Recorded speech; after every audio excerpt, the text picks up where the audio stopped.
என் குழந்தை சுத்தமாவே சாப்பிட மாட்டேங்கிறா டாக்டர், ஏதாவது பிராக்டிக்கல் டிப்ஸ் கொடுங்க அப்படின்னு நிறைய மதர்ஸ் கேட்குறாங்க.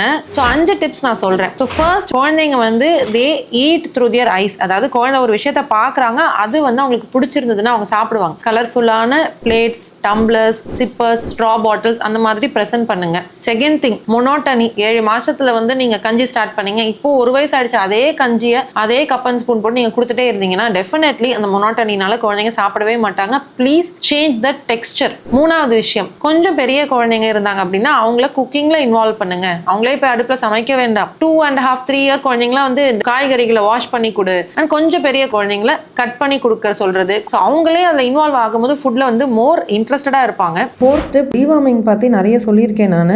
6 months ஒன்ஸ் நீங்கள் குழந்தைங்களுக்கு வந்து இந்த கீரிப்பூச்சி மருந்து உங்களுடைய டாக்டரோட ப்ரிஸ்கிரிப்ஷனோட கொடுங்க. பிகாஸ் சம்டைம்ஸ் இன்டெஸ்டினல் வேர்ம்ஸ் இருக்கும்போது குழந்தைங்களால அந்த அப்படைட்டை வந்து ஃபீல் பண்ணவே முடியாது. ஸோ குழந்தைங்களை வந்து நம்ம பசி எடுக்கவே மாட்டேங்குது, இவன் சாப்பிடவே மாட்டேங்களான்னு ப்ளேம் பண்ணுறதுக்கு முன்னாடி நீங்கள் ரெகுலராக டிவார்மிங் பண்ணியிருக்கீங்களான்னு செக் பண்ணிக்கோங்க.